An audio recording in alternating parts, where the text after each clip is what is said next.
저를 통해서 우리 성도님들에게 이렇게 하나님의 말씀을 증거하는 시간입니다. 그래서 인간의 말이 아니고 하나님의 말씀이고, 이 말씀 들을 때 내가 하나님 말씀 듣는다, 그리고 스폰지가 돼가지고 물을 쫙 흡수하듯이 그렇게 받으면 더 은혜가 될 것 같습니다.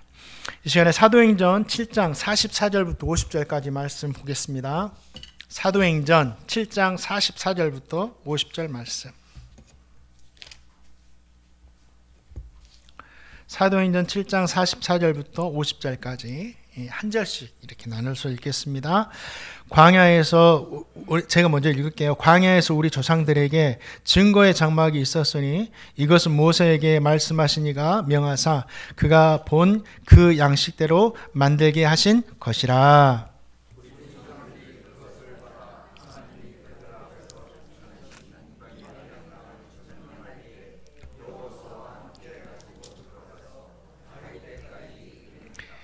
다윗이 하나님 앞에서 은혜를 받아 야곱의 집을 위하여 하나님의 처소를 준비하게 하여 달라고 하더니, 그러나 지극히 높으신 이는 손으로 지은 곳에 계시지 아니하시나니 선지자가 말한 바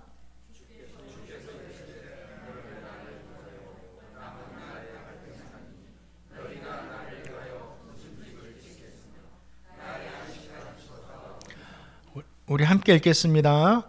이 모든 것이 다 내 손으로 지은 것이 아니냐 함과 같으니라. 아멘. 이스라엘 백성들은 광야에서 성막을 가지고 이렇게 이동하면서 하나님께 예배하며 살았습니다. 가나안 땅에 들어간 후에도 다윗 때까지 이 성막을 통해서 하나님께 제사를 드리죠. 그런데 다윗이 하나님의 궤, 법궤라고도 하고 언약궤라고도 하는 하나님의 궤가 성막에 이렇게 보관되어 있는 것을 보면서, 야, 나는 이렇게 좋은 백향목궁에 사는데 하나님의 언약궤가 천막 안에 있구나, 이 생각을 하고 너무 마음이 아팠어요. 그래서 하나님을 위해서 성전 지을 계획을 세웁니다.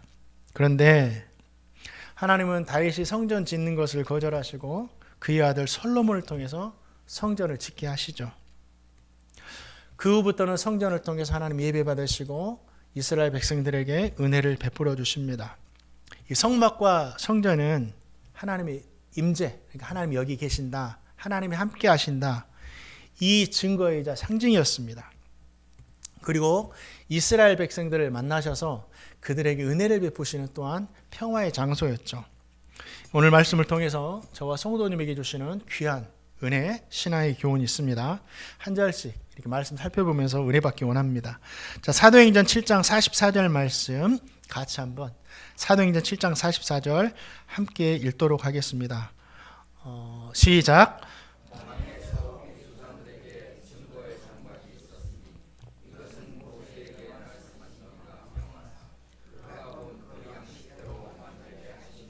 아멘. 스데반 집사님은 이 성막을 뭐라고 해요? 증거의 장막이다, 이렇게 말합니다. 하나님께서도 민수기 1장에서 성막을 증거의 성막이다, 이 말씀을 하시거든요. 그렇다면 이 성막은 무엇인가를 증거한다는 거잖아요. 성막은 무엇인가를 증거하는 겁니다. 성막은 무엇을 증거하는 것이고, 또 성도된 우리에게는 성막의 증거를 통해서 우리에게 주신 교훈과 은혜가 무엇이냐 한번 생각해 보기 원합니다. 하나님은 모세에게 뭐라고 하시냐면, 내가 하나님이 너희 중에, 이스라엘 백성 중에 거할 성소를 그들이 나를 위해서 만들게 하라 라고 명령하셨습니다. 그리고 그냥 명령만 하신 것이 아니라 어떻게 만들라고 성막의 크기, 재료, 색상, 기둥, 휘장, 모든 제단 위치까지 세세하게 다 알려주세요. 모세는 하나님의 말씀에 순종해서 한치의 오차도 없이 이 성막을 만듭니다. 성막이 하나님의 말씀에 따라서 다 완성되었을 때 어떤 현상이 일어나냐면, 구름이 성막을 덮습니다. 그리고 하나님의 영광이 성막에 충만하게 나타납니다. 구름은 무엇을 상징하냐면 하나님의 임재하심, 하나님 여기 계신다, 하나님 함께 하신다, 이걸 상징하는 거였어요. 그렇기 때문에 성막은 하나님의 임재하심의 증거였습니다. 하나님의 임재하심이 있으니 너희와 함께 하신다는 증거였고, 이스라엘 백성도 이걸 보면서 야, 하나님께서 우리 살아계신 하나님께서 우리와 함께 하시는구나, 이 믿음을 가졌다라는 거죠. 또 성막 안에는 십계명이 새겨진 두 돌판이 있었고, 만나가 담겨 있는 항아리가 있었고, 아론의 쌍난 지팡이가 보관되어 있었습니다. 두 돌판은 뭐죠? 하나님의 말씀이 여기에 함께 하신다라는 증거였습니다. 하나님의 말씀이 너희와 함께 하신다. 그리고 만나 담은 항아리는 뭐죠? 하나님의 은혜가 너희와 함께 한다, 이 증거였고, 또 아론의 쌍난 지팡이는 뭐예요? 하나님이 너희를 선택했다, 하나님에게 생명이 있다, 이게 이거의 증거였어요. 그리고 이 성막이 솔로몬 때 뭘로 변화되죠? 성전으로 변화가 됩니다. 지금 하나님의 함께하심, 하나님의 말씀, 하나님의 은혜, 하나님의 생명을 상징하고 있는 이 성막과 성전, 이 의미거든요. 그런데 이 시대에는 이 성막이 없어요. 성전도 다 무너졌고. 그럴지라도 이 모든 것은, 하나님의 살아계심은 세상에 계속해서 증거돼야 됩니다. 성막이 없다고 해서, 성전이 무너졌다고 해서 이 증거가 멈추면 안 돼요.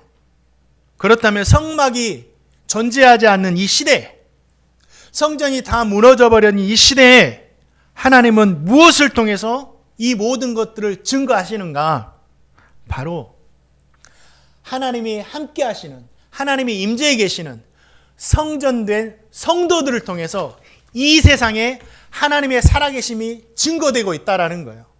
성경은 분명히 성도 한 분 한 분이 그냥 예수 믿는 사람이라고 말하지 않고 성령 하나님이 거하시는 성전 되었다라고 우리에게 분명히 말씀하세요.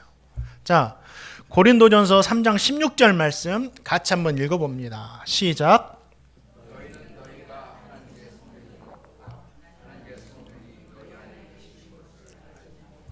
우리 성도님들이 그냥 예수님 믿는 사람이 아니에요. 성령 하나님이 함께 하시는, 거하시는 성전 되었다고 그래요. 성령 하나님이 임재해 계시는 성전이 되었다. 이제는 성전된 성도들을 통해서 세상에 뭐가 전파되는 거예요? 하나님의 살아계심, 하나님의 말씀, 하나님의 은혜, 하나님의 생명의 복음이 성전된 성도들을 통해서 세상에 증거되어야 된다라는 겁니다. 그러면 성전이 된 성도들은 무엇으로 세상이 이 모든 것들을 증거해야 되느냐? 신비로운 기적이나 어떤 초자연적 능력으로 하나님의 살아계심을 나타내는 것이냐? 아닙니다. 이건 수단일 뿐이에요. 바울은 전도에 미련한 것으로, 다른 거 말 안 했어요. 바울이 하나님의 말씀이 증거되는 것은 전도에 미련한 것으로 세상에 증거된다고 그랬어요. 전도가 사람들이 볼 땐 미련한 것이에요. 전도가 뭡니까? 우리의 말로 하나님이 살아계세요, 예수님이 우리를 구원하셨어요, 이걸 전파하는 것이 전도예요. 그리고 우리의 삶으로 보여주는 것이 바로 전도입니다.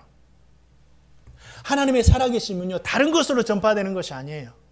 성전된 성도들의 말과 삶의 모양으로 이 세상에 전파되고 있다라는 거예요. 우리 성도님들 여기에 도전받고 정말 두려움이 있어야 됩니다.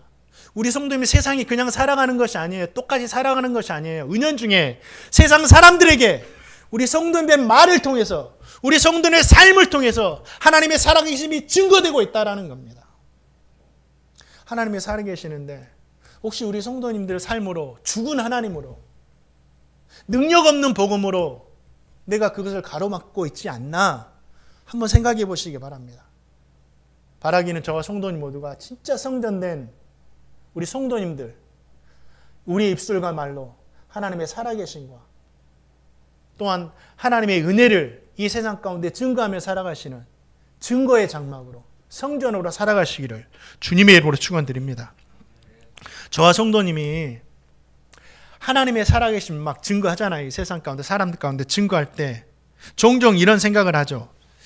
내가 전하는 이 말씀을 듣고, 내가 전하는 이 복음을 듣고 저 사람이 예수를 믿을 것인가, 믿지 않을 것인가, 이런 생각을 합니다.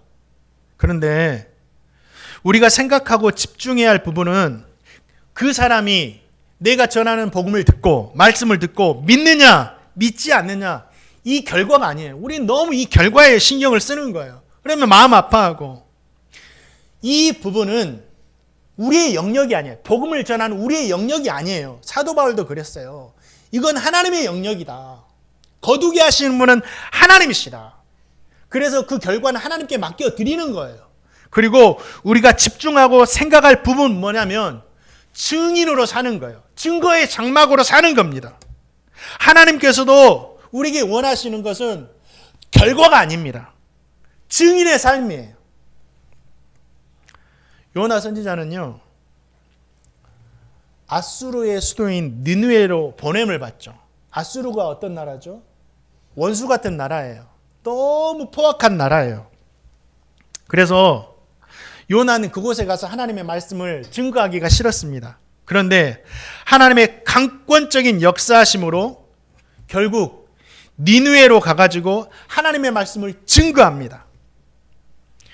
요나는 그들이 회개하기를 원하지 않았어요. 그냥 대충 그러면서 말씀을 증거했습니다. 하나님의 강권하심으로. 그런데 놀랍게도 니느웨 백성들이 하나님의 말씀을 듣고 회개하면서 돌이키는 거예요. 그래서 하나님의 심판에 대해서 면하게 됩니다. 또 한 사람이 있어요.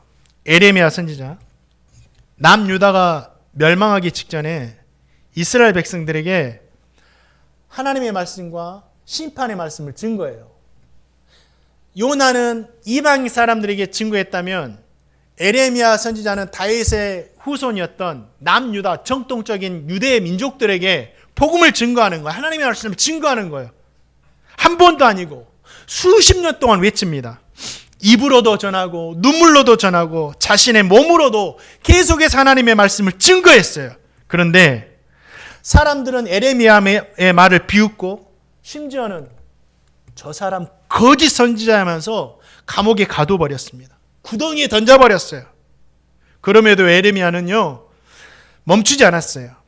하나님의 말씀을 계속해서 증거했습니다. 결과가 어떻게 되었을까요? 에레미야 선지자가 그렇게 하나님의 말씀을 증거했음에도 불구하고 회개한 사람은 거의 없었어요. 결과만 놓고 본다면 요나 선지자의 사역은 성공이었고 에레미야 선지자의 사역은 실패처럼 보이죠. 그런데 하나님은 그것을 평가하시는 것이 아니에요.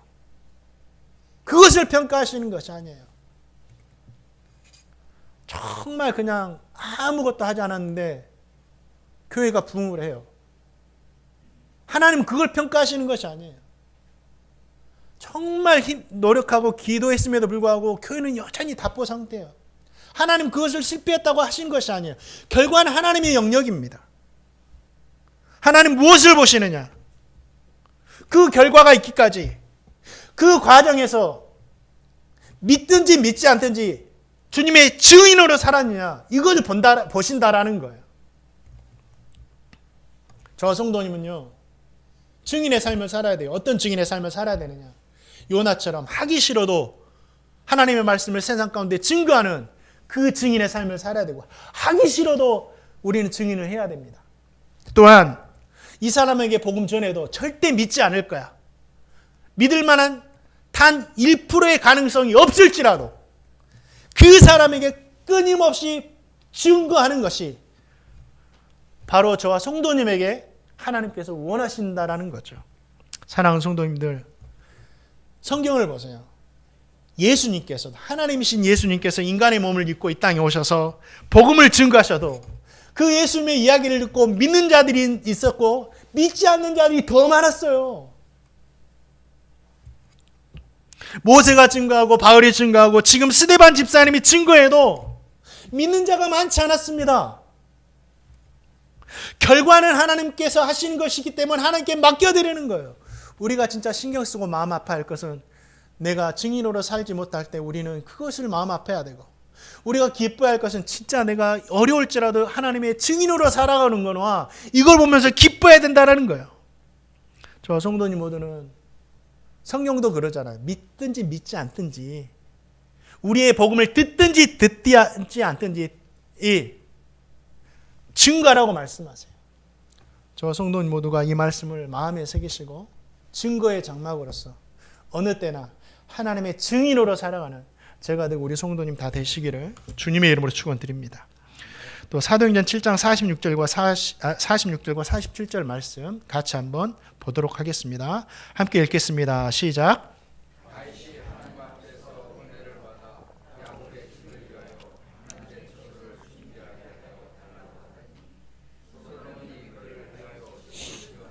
아멘.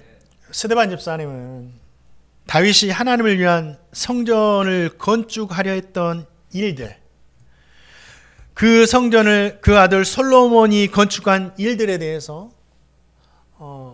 회당에 모여있는 종교 지도자들에게 이야기를 합니다. 이 말을 통해서도 이 종교 지도자들에게 깨우침을 주고자 했다라는 거죠. 어떤 깨우침이냐? 성전 안에는 무엇으로 가득해야 되느냐? 이 말씀이에요. 성전은요, 하나님을 사랑하는 진실한 마음으로 가득해야 됩니다. 하나님 이걸 보고 복을 주시거든요. 다른 거 아니에요. 성전 안에는 하나님을 사랑하는 진실한 마음으로 가득해야 돼요. 자, 다윗은 이스라엘 왕이 되었죠. 가장 강력한 왕이 되었습니다.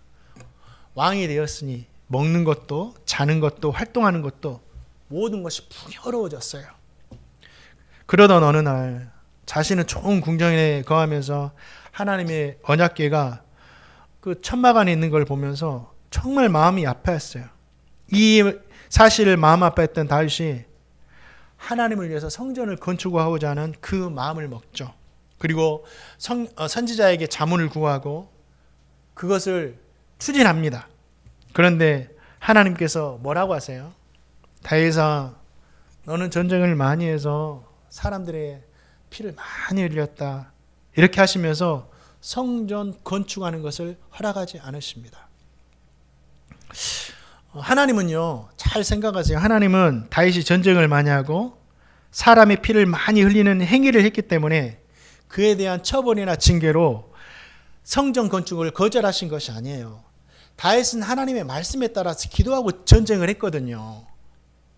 자신의 욕심과 자신의 영광을 위해서 전쟁하지 않았어요. 하나님의 말씀에 따라서 전쟁을 했거든요. 이 징계의 결과가 아니에요. 뭐냐면 성전의 의미가 뭐죠? 정죄, 심판, 강력함 이런 상징이 아니에요. 성전은 어떤 상징이죠? 하나님과 죄인된 인간이 만나는 평화의 상징이에요. 전쟁의 상징이 아니에요. 승리의 상징이 아니에요. 평화의 상징입니다. 평화의 상징. 다윗은 전쟁과 승리의 상징이었죠. 그래서 평화를 상징하는 이 성전의 본질에 부합하지 않는 인물이었어요. 그렇기 때문에 다윗을 거절하시고 평화로운 자라는 이름의 뜻을 가진 솔로몬, 샬롬, 이 이름의 뜻을 가진 솔로몬이 성전을 건축하게 하심으로 성전을 평화의 상징으로 세우신 거예요. 하나님은요, 다윗이 성전을 짓는 것을 거절하셨지만 하나님을 향한 진실된 이 마음을 받아주셨다라는 거예요. 이게 중요합니다. 그리고 그 진실된 마음으로 인해서 하나님께서 세 가지 복을 왕창 주십니다. 제가 누차 우리 성도님들에게 말씀을 드리죠. 구원은 우리의 1%의 노력으로 받을 수 없는 것이니 하나님께서 예수님을 통해서 우리에게 거저 주신 바 은혜가 됐나. 그러나 이 땅에 살아가는 동안 받는 축복들은 우리의 마음과 우리의 삶을 보시고 하나님께서 주시는 거예요. 이 땅에서의 복들은 다윗은 하나님께서 하나님을 향한 그 사랑의 마음이 있었고 하나님은 그 사랑의 마음이 진실함을 보시고 복을 주시는데 어떤 복을 주시느냐? 세 가지 복을 주시는 거예요. 첫 번째 복이 뭐냐면 다윗의 손에서 전쟁을 거두시고 그가 왕이 있을 동안 대적들을 물리쳐 주십니다. 그동안 너무 전쟁만 하며 살았는데 이 하나님께서 이제 개입하셔가지고 평화의 시대를 주시는 거예요. 강대국이 되게 하시는 거예요. 또한 한 가지 복을 더 주시는데 두 번째 복이 뭐냐? 다윗이 성전을 짓지 못했지만 그의 아들 솔로몬이 성전을 짓게 하신다라는 거예요. 이것도 복입니다. 야, 나는 성전을 못 짓는데 내 아들이 성전을 짓는데 질투했을까요? 아니에요. 우리 부모님들도 나도 성공해야 되지만 내 자녀들이 더 큰 일을 했을 때 어째요? 질투가 나시나요? 더 기쁘잖아요. 다윗은 솔로몬이 성전을 짓게 되는 거 보면서 야, 내 자녀가 이렇게 하나님께 쓰임 받는구나 하면서 뭐예요? 큰 은혜를 받았다라는 거죠. 이게 복이에요. 자녀의 잘됨. 나보다 자녀가 더 잘 되는 거예요. 세 번째 복을 주시는데 이게 가장 큰 복이에요. 다윗에게 야, 너는 나를 위해서 성전을 짓지 못하지만 내가 그 마음을 받고 내가 하나님인 내가 너의 집을 세우겠다라고 말씀하세요. 너의 왕위를 영원히 하겠다라고 말씀하세요. 이 말씀이 무엇이냐면 너의 자녀를 통해서 만왕의 왕이신 예수님을 보내주겠다라고 말씀하시는 거예요. 진짜 만왕의 왕 대신 예수님의 조상이 되는 것이 영적인 복이죠. 이 복을 주시는 거예요. 이렇게 다윗이 하나님으로부터 복을 받은 이유가 있어요. 뭐죠? 진짜 하나님을 향한 사랑의 마음이 진실이기 때문에 하나님 그걸 보신 거예요. 다윗의 하나님을 향한 마음이 진실했다는 것을 어떻게 알 수 있어요? 그의 행동을 보면 알 수 있어요. 행동을 보면. 말이 아니라 그의 행동을 보면 알 수 있어요. 하나님께서 성전 짓는 것을 거절하시자 다윗이 어떻게 합니까? 아, 나는 아닌가 보다 하고 다 멈추고 아무것도 하지 않았나요? 아니에요.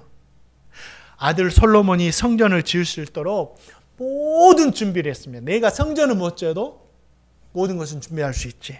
그러면서 어떻게 해요? 성전을 건축할 재를 모으고 진짜 하나님의 향한 사랑의 마음 진짜였잖아요. 모으고 금과 은, 백향목 다 준비해놓고 성가대도 조직하고 제사장의 순서를 정하고 설계 도면을 세밀하게 남깁니다.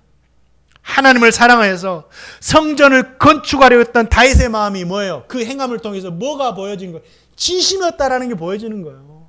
하나님도 행함을 통해서 이 삶을 통해서 그 진심의 마음을 보신 거예요. 이 마음은 성전이 건축된 성전보다 더 귀한 마음이었어요. 하나님은 건축된 성전보다 다윗의 마음을요 더 귀하게 받으시는 거예요. 하나님께서는요 아름답게 지어진 성전보다 더 중요하게 여기시는 것이 있어요. 뭐예요? 우리 성도님 안에 있는 진실한 하나님을 향한 사랑의 마음이다. 사랑의 마음이다. 하나님은 성령이 거하시는 성전된 성도님에게도 다윗과 같은 이 진실한 하나님의 사랑의 마음이 있기를 원하신다라는 겁니다. 다윗은 어떻게 이 진실한 마음을 보였어요? 먼저는 말로 보이고 행함으로 보였다. 저와 성도님 모두도 진짜 하나님 사랑하신다면 늘 고백하세요. 하나님 사랑해요. 하나님 사랑해요. 우리도 사랑해도 말하자면 몰라요. 사람에게도 그럴진데 늘 고백하세요. 그리고 그것이 진짜 라는 것을 우리는 뭘로 확증이 돼요? 행동을 보면 알 수 있는 거죠. 우리에게도 하나님을 향한 입술의 고백과 삶의 행함이 있기를 주님의 이름으로 축원드립니다. 또 한 가지 성전은요 진실한 하나님의 마음으로 하나님을 사랑하는 마음으로 가득해야 되고 또 한 가지는 순종으로 가득해요. 순종으로. 우리 성도님들 진짜 우리가 성전 되었다고 생각하면 순종으로 가득해야 돼요. 솔로몬은 아버지 다윗의 마음을 이어받아서 성전을 완공합니다. 솔로몬 하나님으로부터 지혜를 받았죠. 하나님이 솔로몬에게 지혜를 주셨잖아요. 지혜의 왕이 됩니다. 솔로몬이 말씀을 보니까 식물, 짐승, 새, 물고기, 땅의 생명에 이르기까지 막힘없이 말할 정도로 폭넓은 통찰력이 있었습니다. 하나님께서 그런 지혜를 주시는 거예요. 그래서 그 지혜와 명성이 온 땅이 퍼지는 거예요.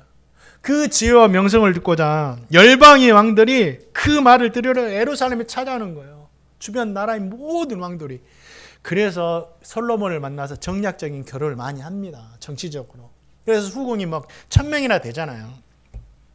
그 중에 스바라는 나라에 있는 여왕이 찾아와서 솔로몬의 지혜가 얼마나 대단하나 이걸 알아보기 위해서 어려운 문제들을 막 시험하면서 질문을 해요. 그 대답을 들은 스바의 여왕이 뭐라고 고백하느냐? 솔로몬 왕이 대답하지 못하여 깨닫지 못한 것이 하나도 없더라. 얼마나 지혜가 뛰어났으면. 이 정도 지혜라면요, 자기의 지혜만으로도 성전을 충분히 건축할 수 있죠. 하나님 다 알아요. 하나님 다 알아요. 제가 한번 해볼게요. 이렇게 할 수도 있겠죠. 그러나 놀랍게도 솔로몬은요, 그렇게 하지 않았어요. 그걸 깨달았거든요. 사람의 지혜로움이 하나님의 어리석음보다 못하다. 그래서 어떻게 합니까? 자신의 지혜를 의지하지 않고 철저히 하나님의 말씀에 순종해서 성전을 건축해요. 다윗이 모든 걸 준비한 대로 재료 하나, 크기 하나, 장식 하나까지도 하나님께서 모세를 통해 보여주신 성막의 규례와 다윗이 전한 설계 도면에 따라서 건축을 하는데 그 기간이 무려 7년 반이 걸립니다. 7년 반의 시간은 어떤 시간이었어요? 기적의 시간이 아니었어요. 7년 반의 시간은 순종의 시간이었습니다. 7년 반의 순종을 통해서 성전이 완공된 거예요. 성전이 아름다운 것이 어떤 이유인지 아세요? 웅장하게 건축해서 아름다운 것이 아니라 성전이 하나님의 말씀에 따라 순종했기 때문에 아름답게 지어진 거예요. 성전은요, 사람의 지혜로 세워진 것이 절대 아니다. 말씀에 대한 순종으로 시작되고 순종으로 마무리되는 것이다. 처음과 끝이 순종이고 순종으로 가득한 곳이 성전입니다. 성전된 저와 성도님도 마찬가지예요. 우리의 겉모습이 아름다워서 아름다운 것이 아니에요. 예쁘게 화장하고 좋은 옷을 입어서 아름다운 것이 아니라 우리가 좀 초라할지라 남루할지라도 하나님의 말씀에 순종하는 그 모습이 있기 때문에 성전이 아름다운 겁니다. 저 성도님 모두도 이것을 알아서 진짜 우리 성도님들 성전 됐다고 믿는다면 우리 성도님 자신을 하나님의 말씀에 순종하여서 하나님께서 보시기에 아름다운 모습으로 우리 성도님들을 세워가시기를 주님의 이름으로 축원드립니다. 사랑하는 성도님들, 성전된 우리 마음 안에 뭐가 있어야 된다고요? 하나님을 향한 진실한 사랑의 마음이 있고 하나님 말씀에 대한 순종의 마음이 있어서 진짜 하나님께서 보시기에 귀한 모습으로 세워져 가시는 제가 되고 우리 성도님 다 되시기를 주님의 이름으로 축원드립니다. 마지막으로 우리 사도행전 7장 49절 말씀, 하나님께서 우리에게 주신 너무 귀한 말씀이에요. 함께 읽겠습니다. 시작.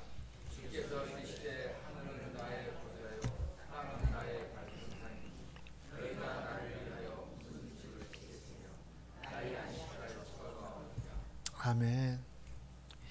스데반 집사님은 솔로몬이 하나님을 위해서 성전을 지었지만 사람이 지어봤자 그것이 얼마나 되겠느냐. 이사야 선지자의 말씀을 통해서 하는 거예요. 그러잖아요. 우리가 하나님께 드린다 한들, 우리가 하나님께 최선을 다한다 한들 그게 하나님의 성에 차시겠느냐고요. 그런데 하나님께서 그것을 귀하게 보아주시니 그게 은혜가 되는 거예요. 하나님은요, 성전에만 계시는 분이 아니다. 하나님은 성전에만 계시는 분이 아니다. 착각하지 말아라. 왜 이런 말씀을 했습니까? 그 설교를 듣고 있던 유대 종교자 지도자들이요, 이런 생각을 했어요. 하나님은 성전에만 계신다. 성전 밖은 하나님의 은혜가 미치지 못한다. 이 믿음이 있었어요. 그런데 아닙니다. 하나님은 성전 안에도 계시지만 성전 밖에도 계시는 분이세요. 이스라엘 백성들 보세요. 성막 안에도 구름으로 머물러 계셨지만 성막 밖 광야에서도 계셨잖아요. 광야에서도 만나를 주시고 메추라기를 주시고 반석에서 물을 주시고 전쟁에서 승리하게 하시고 옷이 해지 않고 신발이 닳지 않도록 보호해 주시고 하나님은 세상에서도 계시고 성전 안에도 계신다. 우리에게 이 믿음이 있어야 돼요. 하나님께서 성전 안에만 계신다, 이렇게 종교 지도자처럼 생각하면 진짜 이것은 위험한 신앙생활을 할 수 있어요. 왜 그러냐면 이중적인 신앙생활을 할 수 있기 때문에. 이 시대에도 교회 따로 세상 따로 이중적으로 신앙생활하는 우리 성도들이 얼마나 많은지. 그래서 하나님이 욕을 먹는 겁니다. 저에게 주시는 말씀이죠. 실제로 종교 지도자들이 이렇게 살았어요. 성전 안에서는 하나님 계신다고 생각하니 거룩하게 보이려고 그렇게 예의를 썼습니다. 성전 안에서는. 그런데 성전 문을 나서는 순간 세상 사람들과 다를 바 없이 불의를 행하고 정직과 정의를 행하지 않고 사랑과 긍휼이 사라지면서 살았다라는 거예요. 차별하고 멸시하고 무시하고 고아와 과부를 착취했다라는 거예요. 주님께서 뭐라고 하셨습니까? 그래서 이 백성이 입술로는 나를 공경하지만 마음은 내게서 멀다. 외식하는 자들이다. 이렇게 지적하시잖아요. 이중적인 신앙생활이에요. 하나님은 우리에게 이 말씀을 가지고 경각심을 주시는 거예요. 혹시 저와 성도님에게도 이런 생각이 있고 이런 신앙의 모습이 있지 않느냐 점검해봐라 하시는 거예요. 이렇게 생각해서 교회 안에서만 기도하고 교회 안에서만 말씀 보고 교회 안에서만 찬양하고 교회 안에서만 하나님의 백성으로 살아가고 세상에서는 내 뜻과 내 기준대로 살아가고 그렇게 하면 안 된다라는 거예요. 하나님은 성전 안에만 계시는 분이 아니라 성전 밖에서도 우리와 함께 하셔서 우리에게 은혜를 베풀어 주시는 분이다. 기억하시기 바랍니다. 그럴 때 우리는 우리 교회 안에서도 하나님께 진짜 찬양하고 말씀 듣고 예배하고 살 수 있지만 교회 밖에 나가서도 하나님 기뻐하시는 일을 하면서 하나님의 백성으로 살 수 있는 거예요. 그래서 이사야 선지자가 뭐라 하겠습니까? 하늘은 하나님의 보좌고 땅은 하나님의 발등상이다. 하나님은 하늘 보좌에 앉으셔서 이 세상 만물을 통치하시는 어디에나 계시는 하나님이시다. 말씀하시는 거예요. 하나님은요, 우리 성도님들에게 이 시간 예배를 통해서도 은혜를 주시지만요, 성전 밖에서는요, 다 큰 은혜를 주십니다. 진짜 은혜를 주셔야죠. 한 주 한 주가 하나님의 은혜가 아니면 살아갈 수가 없는 날이에요. 우리 성도님들 가정에서나 일터에서나 살아갈 때 내 힘으로 한다, 내 지혜로 한다, 내 능력으로 산다 이렇게 생각하면 안 돼요. 성도에게 우연은 없습니다. 성도에게 하나님의 은혜만 있을 뿐이에요. 진짜 우리 성도님들은 하나님이 주신 지혜와 능력과 은혜로 사는 거예요. 제가 이번 주도 아침마다 우리 성도님들 위해서 기도합니다. 빼놓지 않고 기도하는 한 가지. 하나님, 우리 성도님 오늘도 세상에 나가서 살아갈 것인데 일할 때 지혜와 능력을 주시고 힘을 주시고 하나님 만나는 사람들에게 정말 하나님의 백성으로 좋은 영향력 끼치며 살 수 있도록 은혜 베풀어 달라고 기도하는 거예요. 저는 믿습니다. 하나님께서 그 은혜에 응답하셔서 우리가 느끼지 못하고 우리가 알지 못하더라도 하나님 우리의 은혜 베풀어 주셔서 우리가 그렇게 살고 있는 것이다. 지난 한 주간도 우리는 하나님의 은혜와 하나님의 능력으로 세상 가운데 계신 하나님의 은혜로 살았습니다. 다음 한 주간도 세상에 계신 하나님의 은혜로 살게 될 것입니다. 모든 것이 하나님의 은혜예요. 사랑하는 성도님들, 하나님은 교회에도 계시고 세상에도 계십니다. 이 사실을 잊지 마시고 저 성도님 모두가 교회에서도 하나님의 백성으로 거룩하게 지금처럼 살아가시고 세상에서도, 세상이 어디예요? 가정, 일터, 사람 만나는 모든 곳에서도 하나님의 백성으로 살아가시기를 주님의 이름으로 축원드립니다. 말씀을 맺습니다. 성전된 성도들은 증거의 장막이다. 우리에게는 증거할 사명이 있다. 세상에 하나님의 살아계심이 증거한다. 우리의 입술과 삶으로. 꼭 기억하세요. 은연중에 증거되고 있는 거예요. 우리가 인정하지 않아도 성도는 하나님의 성전으로 증거하고 있는 거예요. 부끄럽지 않게 살아가시기 바랍니다. 또 성전은 왜 아름다워요? 하나님의 말씀으로 세워지니 아름다운 거예요. 얼마나 아름답습니까? 기도하는 모습이 세상에도 하나님의 백성으로 세워지는 모습이 얼마나 아름다워요. 세상은 돈을 사랑하고 자기를 사랑하고 자신의 욕심에 따라서 따라가지만 우리 성도들은 하나님 사랑하고 이웃을 사랑하고 그렇게 살아가는 모습이 세상을 거슬러 살아가는 모습이 얼마나 아름답습니까? 우리 성도님 한 주간도 말씀으로 살아가시기 바랍니다. 그리고 우리 성도님들 하나님 어디에나 계신다. 집에도 계시고 일터에도 계신다. 그래서 우리 성도님들 어디서나 하나님께 영광 돌리는 제가 되고 우리 성도님 다 되시기를 다시 한번 주님의 이름으로 축원드립니다. 함께 이 시간에 찬양 드리고